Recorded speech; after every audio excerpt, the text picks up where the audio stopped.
नमस्कार, आप देख रहे हैं लोकमत राजस्थान। मैं हूं निशु शर्मा आपके साथ। पारिवारिक रिश्तों में जब मैं से तुम और तुम से तू होने लगती है तो समझ लो कि संबंधों में दरार है। और जब वो किसी प्रभावशाली राजनीतिक घराने के घर की दहलीज से बाहर चौड़ी होती हुई दिखाई देती है तो उसकी गंभीरता आसानी से समझी जा सकती है।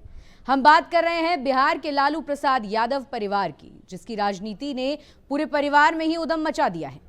मतभेद और मनभेद का रिश्ता रेशम के धागे जैसा महीन होता है, मजबूत होता है। दोनों एक साथ रहते हुए भी अलग अलग दिखाई देते हैं। जीवन के हर क्षेत्र में इसको देखा और समझा जा सकता है। राजनीति में यह रिश्ता अनूठा है तो विचित्र भी। मतभेद कब मनभेद में और कब वो पलटी मार जाएं, राजनीतिक विश्लेषक भी मौन हो जाते हैं और उनका ये मौन उन्हें कई परेशानियों से बचा भी लेता है। बिहार में विधानसभा चुनाव परिणाम ने मौन की परिभाषाओं से बाहर होकर मुखरता से कहना शुरू कर दिया कि राजनीति, परिवारवाद किसी की बापौती नहीं है। जातियों के बंधन से बाहर निकलकर स्थापित सूत्र की परिभाषा से इतर उसने नई परिभाषा को गढ़ दिया है।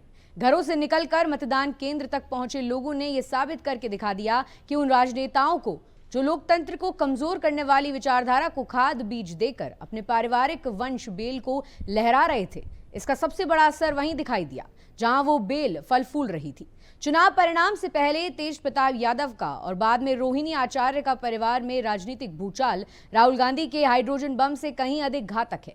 जबकि राहुल गांधी हर किसी नए बम से देश की राजनीति में धमाका करने के लिए देश के सामने आते रहे हैं, लालू प्रसाद यादव के परिवार में हालात ऐसे हो गए हैं कि फासले ऐसे भी होंगे कि ये कभी सोचा ना था। सामने बैठा था मेरे वो, मगर मेरा ना था।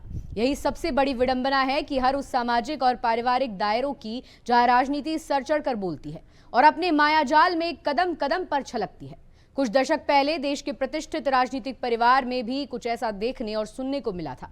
राजनेताओं के घर परिवारों में कभी कभी सफलताओं को जज्ब कर लिया जाता है तो कभी कभी वहीं सफलताएं उछाल मारकर बाहर आ जाती हैं। लालू प्रसाद यादव के परिवार के साथ भी कुछ ऐसा ही हो रहा है। सिर्फ इतना ही कहा जा सकता है कि बहुत कठिन है डगर पनघट की, कैसे भरलाओ में माधवा से मटकी। गुरदास मान एक गीत में कहते हैं कि हौले हौले चल कुड़िए, तेरा पैर फिसल न जाए, तेरी गगरी छलक न जाए, हौले हौले चल कुड़िए। ऐसी तमाम ताज़ा खबरों के लिए आप देखते रहिए लोकमत राजस्थान।